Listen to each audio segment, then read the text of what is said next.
예수님께서 십자가를 지시기 위해서 예루살렘에 입성하신 후에 일어날 일들을 지금 기록을 하고 있습니다. 어제 본문에 보면 18절에 사두개인들이 예수님께 와서 부활에 대해서 물어봅니다. 이 사두개인들은 유대교의 한 지파이기는 하지만 바리새인들과는 전혀 다릅니다. 바리새인들은 영적인 존재도 인정을 하고 또 내세도 인정을 하고 천사도 인정합니다. 근데 똑같이 유대교인인데 이 사두개인들은 내세도 인정 안 하고 영적인 존재도 인정 안 하고 천사도 인정 안 하고, 그러니까 똑같이 유대인인데 바리새인과 사두개인은 달라요. 그러니까 예수님이 하신 말씀을 들었거든요. 내가 사람들에게 고난당하고 죽었다가 3일 만에 부활할 것이다. 이 부활에 대해서 사두개인들은 이해를 못하는 거죠. 내세를 인정하지 않으니까 천사도 영적인 존재도 인정하지 않아요. 그게 뭐라고 묻냐? 어떤 여자가 여러 남자하고 살다가 죽었다. 네. 첫째 남편, 둘째 남편, 셋째 남편 쭉 있었는데 여러 남자와 살다가 죽었는데 그러면 부활할 때 이 여자는 누구의 남편이 되겠습니까? 라고 묻는 거예요. 엉뚱한 질문이죠. 근데 엉뚱할 수도 있지만 사두개인의 입장에서는 그럴 수도 있어요. 이 사람들은 내세를 믿지 않기 때문에 부활을 믿지 않기 때문에 예수님께 그렇게 묻는 거예요. 예수님을 시험하려고. 당신 부활하신다면서요. 그러면 한 여자가 7 남자와 살다 죽었는데 그러면 이 여자는 누구의 남편이 되냐? 그러니까 예수님이 말씀하기를 내가 하나님도 성경도 오해했구나. 사람이 부활할 때는 누구의 남편도 누구의 부인도 아니다. 남자도 여자도 아닌 천사와 같은 모습이다. 그러니까 우리가 가끔 그러잖아요.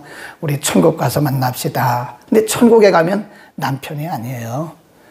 우리 아버지도 아니고 어머니도 아니고 천사와 같은 존재입니다. 그러니까 우리가 여전히 지금도 천국 가서 어머니 만난다고 생각한다면 성경을 오해하고 있는 거예요. 사도개인과 비슷한 거예요. 그러니까 우리가 전통적으로 그런 말들을 들어왔기 때문에 그런 거지, 사실은 우리가 천국에서 부활했을 때는 부활한 우리의 모습은 시집도 장가도 아니한 그런 천사와 같은 것이다. 근데 그게 어제 본문에 나와요.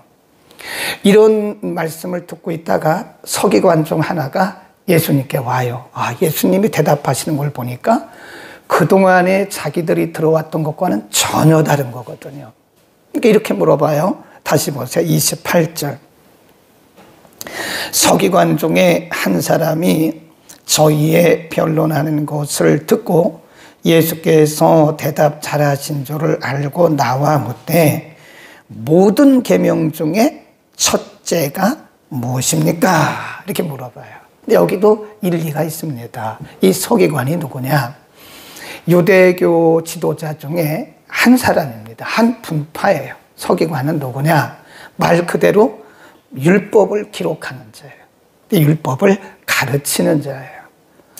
그래서 이 서기관들은 율법 조항을 나눕니다. 거기다 써놓으세요. 몇 개로 나누냐? 613가지로 나눠요. 그리고 613가지 중에 365조항은 부정적인 조항, 뭐뭐 하지 말라 하는 그런 조항이고 248개 조항은 긍정적인 조항, 뭐뭐 하라 그런 거예요. 그러니까 이 서기관은 어려서부터 613가지 조항, 365개, 248개 조항을 너무 잘 알고 있는 거예요. 또 본인도 그것을 기록했고 가르쳤잖아요. 그러니까 예수님께 묻는 거예요. 613가지 조항 중에 어떤 조항이, 613가지 계명 중에 어떤 계명이 가장 큽니까? 그 얘기입니다. 어떤 계명이 가장 크죠? 그러니까 여기에는 어쩌면 두 가지 의도가 있는데, 하나는 예수님을 시험하는 것이고, 한 가지는 진심으로 알기로 하는 마음이 있는 거예요. 자기도 모르겠다는 거예요. 오랫동안 전통적으로 조상들로부터 받아온 613가지를 기록도 하고 가르쳤는데, 본인도 그 중에 가장 큰 것이 뭔지 모르겠다는 거예요. 그래서 의도가 두 가지인데, 부정적으로 보면 예수님을 시험하려고 하는 것이고, 긍정적으로 보면 진짜로 이 613가지 중에 어떤 계명이 가장 큰가를 알고 싶은 거예요. 그러니까 예수님 뭐라 그러시느냐, 이렇게 대답을 합니다. 29절, 예수께서 대답하시되 첫째는 이것이니 이스라엘아 들으라, 주 곧 우리 하나님은 유일한 주시니라. 그게 신명기 6장 4절을 인용한 겁니다. 6장 4절 5절. 그리고 말씀하기를 내 마음을 다하고 목숨을 다하고 뜻을 다하여 그리고 힘을 다해서 주 너의 하나님을 사랑하라. 그리고 또 한 가지는, 둘째는 그런 뜻이 아닙니다. 첫째는 하나님을 사랑하고, 둘째는, 여기서 둘째란 말은 순서적으로 둘째를 의미하는 게 아니에요. 두 번째는 이것이니 내 이웃을 내 몸과 같이 사랑하라 하는 것이니라. 이에서 더 큰 계명이 없느니라. 한마디로 말하면 위로는 하나님을 사랑하되 내 목숨을 다하고 힘을 다하고 뜻을 다해서 사랑하라. 이게 뭐냐면 인격적, 우리가 보통 지, 정, 의를 인격이라고 그러거든요. 너의 인격을 다해서, 너의 전심을 다해서 하나님을 사랑하는 것이다. 흉내내는 것이 아니라 전심으로, 전심으로 하나님을 인정하고 하나님을 사랑하는 것이다. 그게 보이지 않는 하나님을 어떻게 사랑해요? 그걸 예배를 드려도 전심으로 예배를 드려라. 그게 하나님을 사랑하는 거예요. 기도를 해도 전심으로 기도하는 거예요. 그게 하나님을 사랑하는 거예요. 우리가 무슨 일을 해도 전심으로 목숨을 다하고 힘을 다하고 뜻을 다해서 하는, 그게 하나님을 사랑하는 겁니다. 하나님 눈에 안 보이는데 어떻게 사랑해요? 우리의 신앙 표현을 하는 것이 하나님 사랑하는 것인데, 그냥 흉내만 내거나 형식적으로 하지 말고 전심으로 하는 거예요. 전심으로. 예배를 드릴 때도 온 힘을 다해서 예배를 드려야 돼요. 그냥 예배 순서나 이렇게 지키려고 하고 시간이나 그건 의미가 없어요. 하나님 앞에는 순서나 시간은 전혀 의미가 없습니다. 우리의 중심. 그래서 요한복음 4장 24절에 보면 하나님은 영이시다. 그래서 예배하는 자가 신령과 진정으로, 이 진정이란 말이 바로 이겁니다. 진정으로 하나님을 예배하라 그랬거든요. 그러니까 보이지 않는 하나님을 사랑하는 것은 바로 그와 같이 보이지 않는 하나님을 우리가 신령과 진정으로 예배하라. 하나님을 전심으로 사랑하라. 그 다음에 아래로는 이웃을, 내가 아닌 이웃을 자기의 몸처럼 사랑하라.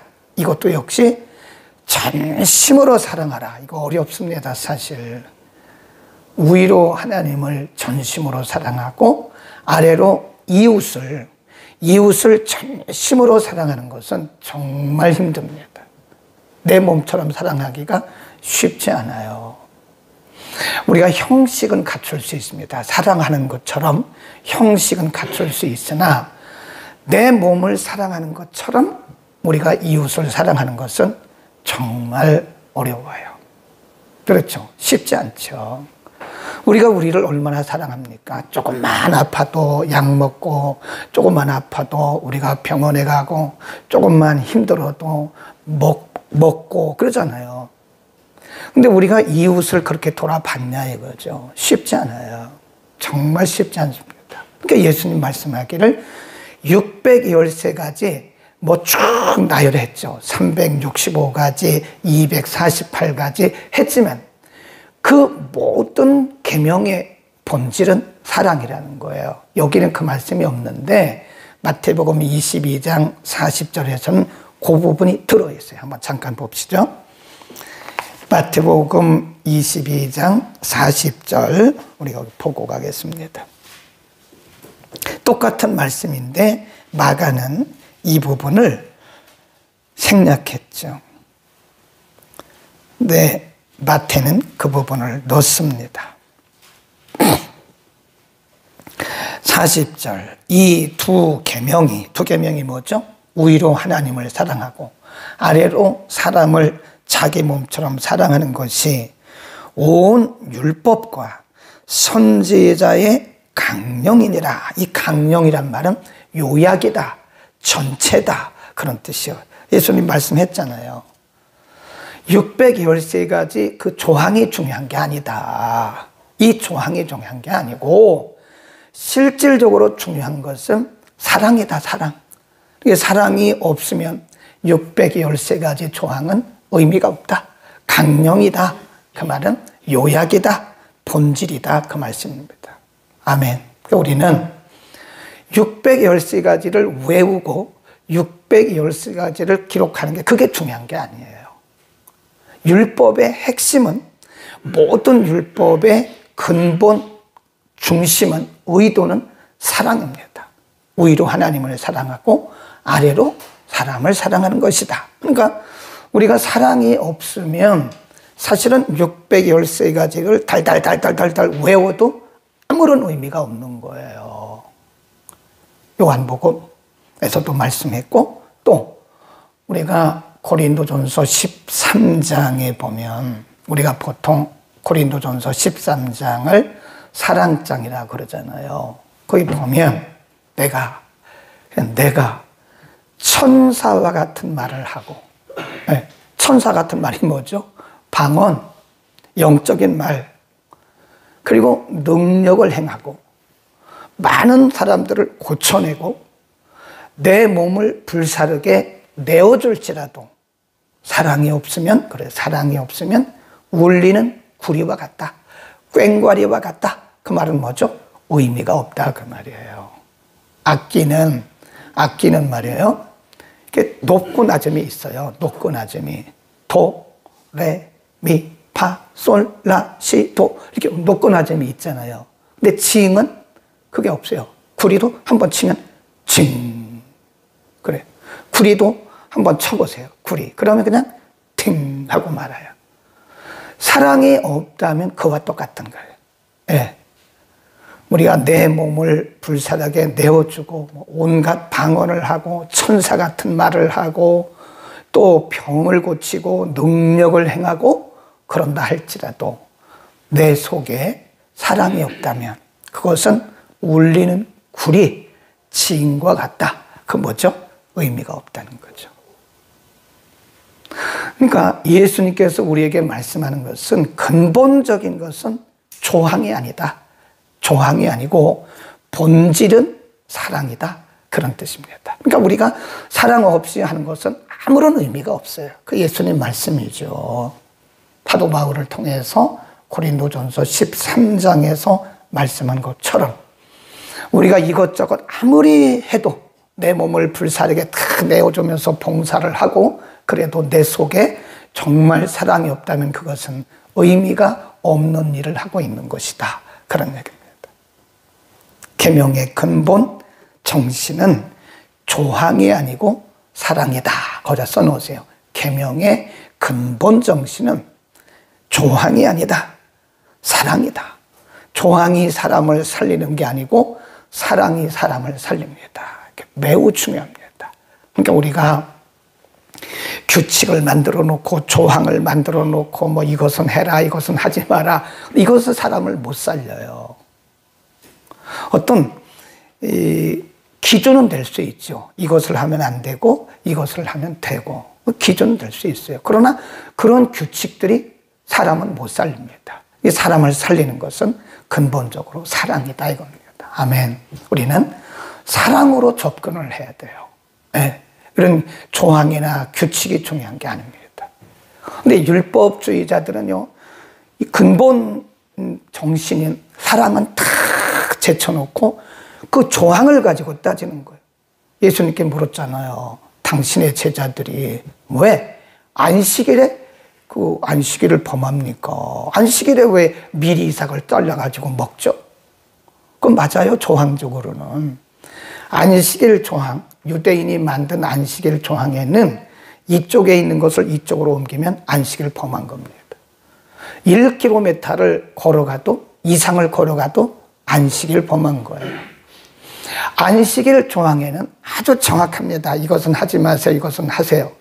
그러니까 예수님의 제자들이 안식일 날 배가 고파가지고 길을 가다가 미리 이삭을 잘라가지고 비벼 먹는 것은 조항적으로 보면 분명히 안식일을 범한 거예요.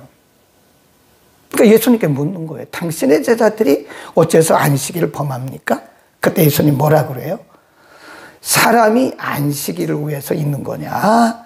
안식일이 사람을 위해서 있는 거냐? 그러면서 예수님이 내가 안식일의 주인이야. 그래서 하나님께서 우리에게 가르치신 정신은 조항보다 더 중요한 것이 사랑입니다. 사람을 살리는 게 먼저입니다. 사람을 살리는 게 먼저이지 조항이 먼저가 아니다. 우리는 반드시 알아야 되고 꼭 써놓으세요. 계명의 근본 정신은 조항이 아니고 사랑이다. 이렇게 말씀하니까 거기 보세요. 32절 서기관이 어떻게 반응했나? 서기관이 가로되 선생님이여 옳소이다. 하나님은 한 분이시요 그 외에 다른 이가 없다 하신 말씀이 참입니다. 그 다음에 33 또 마음을 다하고 성품을 다하고 지혜를 다하고 힘을 다하여 하나님을 사랑하는 것과 또 이웃을 제 몸과 같이 사랑하는 것이 전체로 드리는 모든 번제물과 기타 지물보다 나으니다. 이 사람이 깨달았어요. 원래 서기관들은요 예수님을 인정하지 않아요. 예수님의 가르침도 거부하는 사람들이거든요. 이 사람은 달랐어요. 예수님께 와서 잘 몰라서 예수님을 시험하기 위해서 올 수도 있지만 사실은 예수님께 진심으로 물어봤어요. 그러니까 이 사람이 가만히 듣더니 맞네? 자기가 613가지를 가르쳤지만 그게 아니었네? 이 말씀이 맞네? 그리고 예수님의 말씀을 받아들인 거예요. 거기 보세요. 그러니까 예수님이 뭐라고 말씀하셨냐면 34절 예수께서 그 지혜 있게 대답함을 보시고 이르시되 내가 하나님의 나라에 멀지 않도다 그랬어요. 그러니까 너도 구원받을 수 있다 그 얘기입니다. 그러니까 우리가 생각할 때 일반적으로 서기관들은 율법을 가르치고 율법을 또 기록하는 사람이기 때문에 예수님을 인정하지도 않고 율법 정신보다 조항을 따지는 사람들이 맞아요. 근데 여기 온 서기관은 달라요. 그러니까 우리가 사람을 볼 때 다 천편일률적으로 보면 안 된다니까요. 우리가 흔히 말하는 도매금. 이 사람들은 이러니까 이럴 거야. 이렇게 결론 내려서는 안 된다는 거예요. 서기관 중에 이런 사람도 있어요.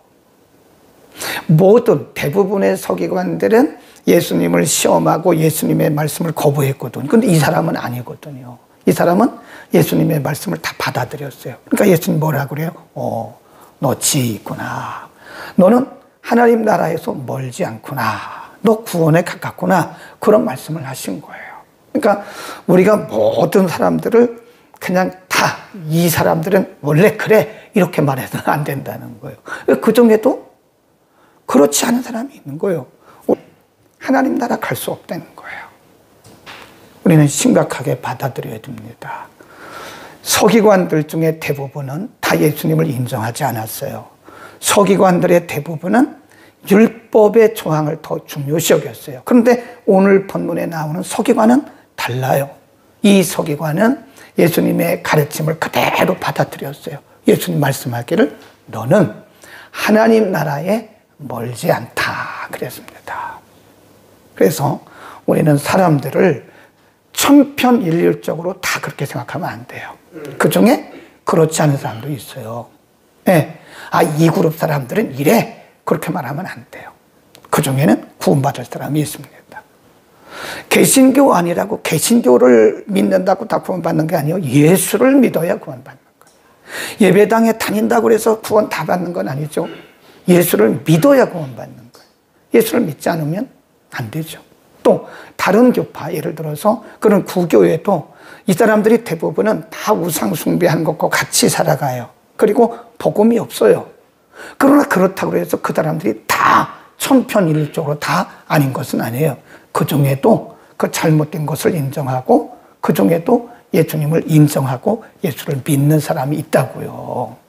그러니까 우리는 사람들을 다 한 개인 개인으로 봐야지 그냥 우리가 다 천편일률적으로 사람을 평가하는 것은 매우 위험하다 하는 것을 말씀을 드리는 거죠. 기도하겠습니다. 거룩하신 아버지, 유대인들은 율법을 613가지나 되는 많은 조항으로 나누어서 그 율법을 세밀하게 가르치고 지켰지만 오늘 서기관의 방문을 받은 예수님은 이 모든 율법의 강령, 이 모든 율법의 근본 정신은, 본질은 사랑이라고 가르쳐 주셨습니다. 위로는 하나님을 사랑하고 아래로는 이웃을 내 몸처럼 사랑하는 그 사랑 속에 모든 조항이 다 들어있다고 말씀했고, 고린도전서 13장에서 사도 바울을 통해서 말씀하시기를 천사와 같은 말을 하고 능력을 행하고 내 몸을 불사르게 내어줄지라도 사랑이 없으면 울리는 꽹과리요 징이요 구리와 같다고 말씀했습니다. 하나님, 우리가 무슨 일을 하든지 우리 속에 근본적으로 하나님 사랑, 이웃 사랑을 포함하게 하옵소서. 사랑으로 예배하고 사랑으로 기도하고 사랑으로 섬기게 하옵소서. 우리 마음속에 사랑이 풍성하게 은혜를 덧입혀 주옵소서. 하나님을 예배하는 거룩한 주일, 오늘도 우리가 하나님을 사랑하는 마음으로, 이웃을 사랑하는 마음으로 예배함으로 우리의 예배가 하나님 앞에 상달되기를 원합니다. 지구촌 곳곳에서 예배하는 곳곳마다 하나님의 말씀을 전파하는, 전달하는 주의 종들마다, 그리고 이전에서 드리는 모든 예배마다 성령의 기름 부으심과 하나님의 임재가 풍성하게 하옵소서.